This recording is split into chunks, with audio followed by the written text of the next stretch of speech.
Alright. 문고와까지 비었습니다. Hi everyone, it's me, and today, Squid Game. Yes, you're correct. The Netflix Korean show. But did you know? Thrown into a series of 6 mystery games with 400 other players. A pot of $44 million is on the line. But more importantly, if you lose, you die. Other channels have covered the tactics to winning the specific games. And honestly, the show itself does a pretty darn good job of showing you creative solutions to its various puzzles. But today, we're gonna help you survive when you're going in blind, just like the contestants. This is how to survive the Squid Game. How to survive Squid Game? Mild spoiler warning for some of the games and strategies. Yeah, I'm sorry for the spoilers. Sorry. Hello, Internet. Welcome to Film Theory. Hello, Internet. Welcome to Film Theory. Hello. Show that's brought to you by our totally not made up sponsor for today's episode, USB power banks. Are you an off-duty police officer who went out of your way to infiltrate a secret society running a brutal death game in the hopes of discovering a long-lost family member? If I'm not. so, a USB power bank is the product for you. This device fits into your pocket, is smaller than a cell phone, and can keep your camera powered for days on end, so that when you do finally perform a miraculous escape from Death Game Island, you have more than a few minutes of video and a 50-word notepad file to show for your efforts. I am not him also. USB power banks. Seriously, what were you thinking? Anyway, I finally got around to watching Squid Game, along with most of the rest of the US at this point, and I loved the series. It was tense, it was clever, it was also completely misunderstood by everyone watching it. You see, Case in point is a global sensation in which a lot of people just watch it because we can relate to it.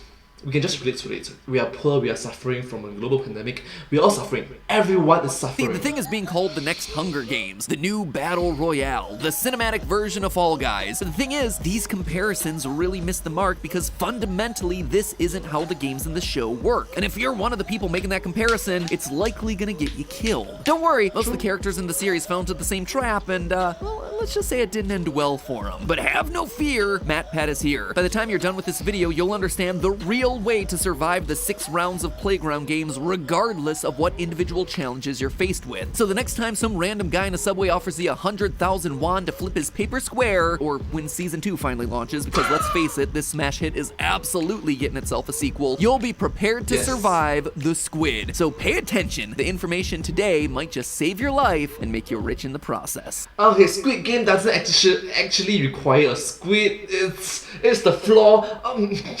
You get the point. For the 10 of you out there It's a children's who game. still haven't watched Squid Game, here's the briefest of summaries just so you get through today's theory. Gion is a down-on-his-luck gambler who's in dire need of some cash. He's got loan sharks after him, his mother can't afford her surgery, and on top of that, he's gonna lose custody of his daughter because he can't afford to pay a lawyer. So case in point, a lot of people can relate to it, especially when everyone is going through a global crisis.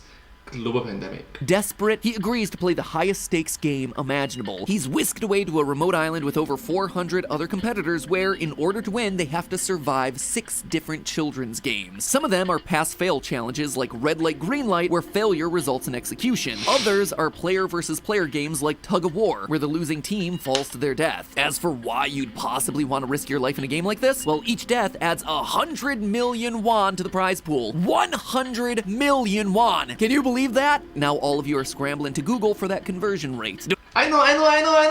It's around 100,000 USD, around there. Don't worry. If I'm not correctly, you just remove 3 zeros at the back, right? So 100 million is minus 3 zeros is 100,000 USD, around there. I did it too when I was watching the show, and so did everyone else based on the Google Trends search results for won to US dollar conversion. It actually amounts to about $84,000 per death, considering that there are Interesting. I thought it's okay. Maybe I was thinking about SGD point of view because SGD and USD and Korean won. Interesting. 456 contestants. You're talking about a potential prize pool of $38 million. But Literally making you a multi-millionaire if you are the only one who won. If you split into 3 individuals, you'll still become a multimillionaire. Be warned, once you start playing, you're not allowed to stop playing. And those who do refuse to play have to worry about clause number 2. Consent form clause 2. A player who refuses to play will be eliminated. When they say elimination, they mean a bullet and your head intersecting in an unpleasant way. The only way out once the games have started is... Consent form clause 3. If all of the players agree to stop playing, the games are allowed to end. That's actually a mistranslation, by the way. It's if the majority of players vote to end the game. That's why subs are always better than dubs. So anyway, with the rules laid out, let's get to the strategy. Like I mentioned before, the players don't know what games they're going to be playing until they get to the Death Island. If they're observant, they can piece together clues based on the wall decorations around them, but still, it's not going to give them much time to prepare or practice. And so that's what we're going to assume today, that we've just signed up and have no idea what's in store for us. In this massive game of death, what should our general strategies be? First, we shouldn't assume that just because people are dying, that this is a death game, because it's not. The rules state... Everyone here will participate in 6 different games. Those who win all 6 games will receive a handsome cash prize. Those. That means multiple different individuals, not just one. You can have multiple different individuals winning. If you survive, you win. And sure, while each death boosts the pot, it's not like a Battle Royale or Hunger Games scenario where there can only be one left standing. Here, there can be more than one winner, and that's important. It means that the survival of one person, or even a group of people, is not directly negative to your personal survival. Which then opens up the question, should you be sabotaging your fellow players in order to boost the prize pot and advance yourself? Don't do that, come on. Let's be a good human being and don't do that, shall we? Thank you. This is a dilemma that actually pops up repeatedly throughout the series. In the second game, Song-woo figures out the game before anyone else does, punching a shape out of a fragile honeycomb candy. Knowing this, he immediately chooses the easiest shape, and then encourages the other players on his team to split up, getting them to take shapes that are much more difficult and much more likely to lead to their elimination. Obviously, there's all kinds of moral and ethical reasons why you shouldn't intentionally try to kill other people, but what Song-woo does here in Game 2 is one of the stupidest moves that we see anyone make across the entire series. The people he chooses to sabotage are people that have agreed to team up with him. The players who, in the event of a fight, are more likely to have his back as opposed to, say, planting a knife between his shoulder blades. Oh wait, that's exactly what we see happen. They come to his rescue the following night when everyone tries killing each other. But teaming up isn't just about keeping people in your personal alliance safe. Keeping more players in the game for longer means more chances for other people to help you survive. Again, take that honeycomb game as the example. In it, players are given a needle to punch out their shape, which is fine for easy shapes like a triangle, but not very effective for the more fragile shapes like the umbrella or star. However,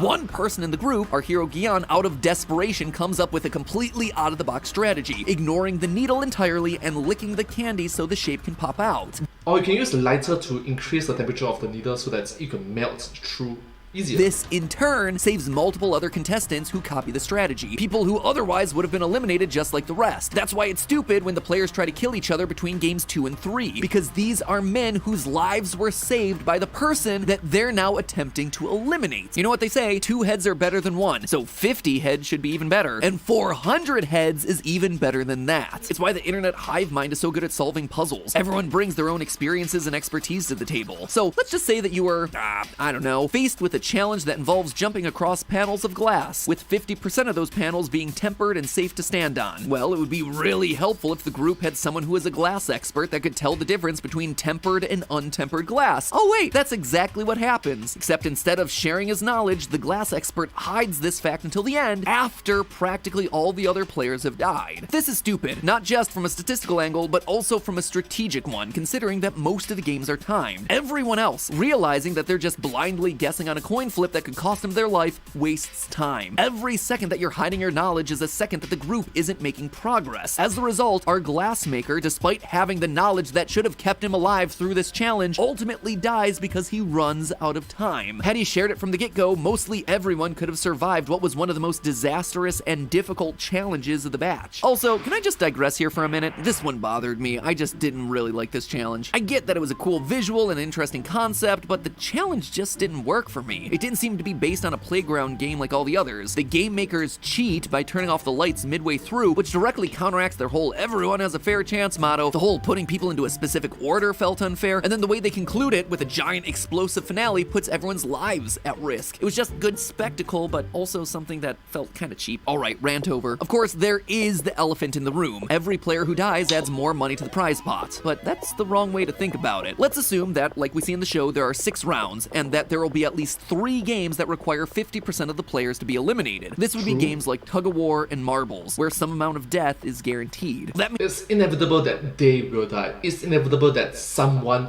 will die. means that your portion of the prize pot is already going to be sitting at a hefty 800 million won, 668,000 US dollars, even before any additional deaths from the other games. If you're someone like Gian who has loan sharks to pay off, a family member's surgery to pay for, and an ex-spouse to fight in court, that amount should cover everything while still leaving you with enough to make a down payment on a new house. There's also an economic principle called the law of diminishing utility, which states that if someone is down on their luck, having an extra $80,000 is a huge, massive deal. If you're Gian, that money has a lot of use. But if Alright, let's learn something new. The law of diminishing utility. The more you know. you're already standing to win over $600,000, another $80K on top is certainly nice, but no longer is the life-changing sum of money that it once was. Once your basic needs are met, as income increases, you gain a correspondingly smaller and smaller increase in your life satisfaction. You get a slightly nicer car, a slightly nicer house. Therefore, it's not something that's worth risking your life over. This is surprisingly a topic that the last episode focuses on, though for spoiler reasons, I'm not gonna play the clip. Now, don't get me wrong, I'm not saying that any winner of the Squid Games shouldn't have that money, but what I am saying is that there's a tipping point where each additional dollar earned is less and less worth risking your own life to achieve. And by just playing the game with survival as your first priority, you wind up with plenty of money to change your situation while also minimizing your risk of losing that life, so, you know, you can go on and spend it. Literally the balance of life and death. It's literally quite simple. You want to earn money, but you don't want to die. So let's weigh out the risk, shall we? Thank you so much. Obviously, there's going to be rounds where you're forced to fight for your life and eliminate other players. But if you don't have to kill people, then don't. Never thought that's a sentence I'd have to say, but here we are. But there is one big concern that you have to be aware of. Clause number 3. At any point, the players can vote on whether or not to end the game. If the majority of players want out, that causes the game to end not just for them, but for everyone. In order for you to walk home with your money, you have to complete 6 games. But people will probably vote to escape the games if they're put into a position where they're almost certainly gonna die. So with that in mind, let's go back to the glass bridge. Unless you have outside knowledge of what tempered and untempered glass looks like, the game is generally decided by random coin flips. And by coin flips, I mean the first few people in line coming down with a mild case of death for the good of the group. Alright, fun fact, do you know that tempered and untempered glass can be like this? Okay, there's a special type of glasses, spectacles, in which it's easier to differentiate. If without it, it's kind of hard, but you can still differentiate it with lighting. I've done it before, it's difficult without the spectacles, special spectacles. In the challenge, there are 18 sets of panels. Worst case scenario, you have 18 deaths. The best case scenario is 0 deaths, with the person in front correctly guessing every time, but fat chance there. As player number 3 correctly estimates when he's 3 panels in. Probability that I get everything right is Hey, you got this! 1 in 32,768. Overall, if you're first in line, you have a 1 in 262,144 chance of survival. The Yep, you're going to die. You are going to die. Confirm die. average here is 9 deaths, with the probability distribution curve basically looking like a bell curve, which you can see using any binomial visualization tool. You have one of those handy, right? Using that probability chart, we can see that the first 6 people in line are basically screwed, having less than a 5% chance to survive, while the people going 13th and later have a 95% or better chance to survive. But even if you're trapped in the game with no calculator, it doesn't take a whole lot of brain power to determine that you do not want to be one of the first 9 people to play. So you, as a smart player, hopefully chose not to be one of the first few people in line, but even if you're feeling good about your odds of survival, remember that for you to actually make it across the bridge, you need the game to happen. Let's say that the game has been reduced to 13 players, and you're lucky enough to be 13th in line. That's good news for you. You have 95% odds to survive. However, you probably won't make it across the bridge for the simple reason that there are good odds that the first 7 people in line are gonna nope the heck out of there, going with a majority vote to end the game, meaning that even though you had the ideal position and would have won, you get nothing. Good day, sir. And it's quite hard to properly explain this to other people. It's like saying that, alright, so there's 13 of you, So there's 13 of us. I'm number 8. And okay, I'm number 8. I will just keep quiet. But if I'm number 1, number 2, number 3, number 4, number 5, number 6, number 7, number 8, number 7, I will like, guys, stop. Like literally stop. You will die. Hana, do, Z, net, that's all. You're so ego. All of you will die. Alright? All 6 of you will die together with me. Confirm, guarantee, plus chop. You all die. So if that's the case, it's kind of hard to argue with the fact that you know the calculations, you know the mathematics is true. And if they don't believe it, You see, this is exactly what could have happened in the show. the miscommunication, lack of communication. 16 players remaining, knowing that the first 9 were likely to die, they could have voted to end the game right then and there, and because they were in the majority, clause number 3 would have been enacted. Game Ta-da! over. Now let's take the alternate scenario. Let's assume knowledge was shared and everyone's cooperating. At this point, there would have been 2 50% elimination games, Tug of War and Marbles. In the best case scenario, 456 players would have been reduced to 114. By the time you get to the bridge, even if every single one of those first 18 people in line got cold feet, they wouldn't have enough votes to end the game. And instead of most of them being wiped out, we'd expect an average of 9 of those players, or 8% of the 114 player group, to get eliminated. 92% of players surviving to get past this game, pretty darn good odds. In short, your chances of survival increase the more people are around you to take the blows. So now that we've spent a lot of time talking about what not to do, what can you do to increase your odds of surviving in Squid Game? Apart, of course, from playing nice with your fellow competitors. Well, the first one is obvious. Don't panic. Red light, green light is an easy game, and the timer was very generous as long as you stay calm and you use your time wisely. Also, just like with the 3 clauses, make sure that you're paying attention to the game's rules. For instance, we see Songwoo cheat at marbles by misdirecting his partner, but his method for collecting 20 marbles doesn't actually involve breaking any of the rules that are established by the game master. The player who manages to take all 10 marbles from their partner wins. Repeatedly throughout the series, we see players presented with an obvious solution, like the needle in the honeycomb game, and they just assume that because this is the default or recommended way to play the game, it must therefore be the only way to play the game. But rarely is that the case. You can lie to your partner and take his marbles. You can lick your candy until the sugar melts. The problem everyone falls into is that they assume certain rules are there when in fact they're not. You assume when your life and death hangs in the balance. Don't freaking assume. Think about it. Think about it more. Think about it more. Think about it more. In the Glass Bridge episode, we see that Gyeon was able to take a single marble as a keepsake with him, which ended up being relevant in that very game. A second, third, or 20 more marbles could have come in real handy with that one. Also with that Glass Bridge, the rules just state that you have to jump from panel to panel. For this game, you will guess which one of the next 2 tiles is the tile made of the stronger tempered glass, and only step on those across the 18 pairs of tiles. But nothing said that you had to land on the middle of each panel. Landing with your feet on the supporting bars holding up the glass is going to reduce the weight on that glass, ultimately helping resist the breakage. Is it breaking the rules? I don't know. Honestly, I don't think so. But here's the thing. You know that you're going to die if you choose wrong, so why not try pushing the edges of the rules just a little bit when there's nothing else to lose? By taking a moment... Agree. If your chances of you dying in one in a few 100,000, just try to break the rules. They didn't say you can. They didn't say you cannot. You know that the chance of you surviving is low. Might as well take the odds. It's low to the point which, like, why bother not trying?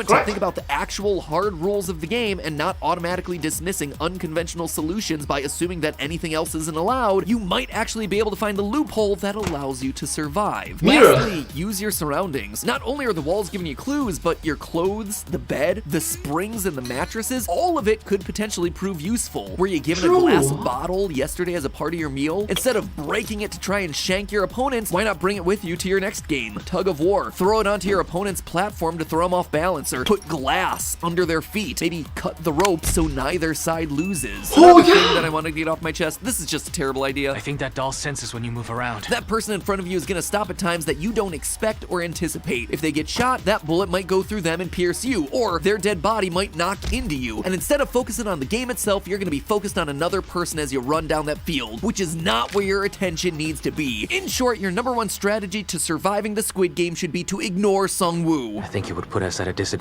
if we just choose one. You think? For being the smartest person in the room, all of his ideas are dumb. I guess except for the tug-of-war game. Anyway, if you happen to meet a well-dressed man in a train station who invites you to throw squares of paper at each other, now you know what to do, and that's to say no. Because Case in point, do you know that we recognize him because, okay, we recognize him from the guy from the Train to Busan because the movie was such a success in making a zombie genre in Korea that Train to Busan was super popular, super famous. It's like, okay, oh, he's the guy from Train to Busan. Yeah. Literally in a train. Get it? Get it? Get it? unless your desire to win more than $500,000 is greater than your desire to have more than a 12% chance of surviving the next week of your life, it's not gonna be worth it. But hey, that's just a theory. A film theory. And here's a game for you. Press that subscribe button as fast as you can. See how many times you can press it before this video ends. Maybe you'll end up subscribed to this channel, maybe you won't. We'll find out together. It'll give me the weirdest data for unsubbed, resubbed to a video of all time. YouTube analytics is gonna be so mad at me for this one. Subscribe to my channel and ring the notification bell as well. Thank you all so much for being so supportive. Well, if you do like this video, please remember to like, share, subscribe to my channel and comment down below if you have anything to share with us. Don't forget to follow my channel and sincerely appreciate all of your support and encouragement for work. It's very motivating and encouraging to see all your support and encouragement for work. Thank you so much for the best and hope to see you all in my next video. But hey, that's just a theory, a film theory, and cut! Thank you! And I'll see you all in my next video. Bye bye! A film theory about Squid Game! Thank you so much. Subscribe!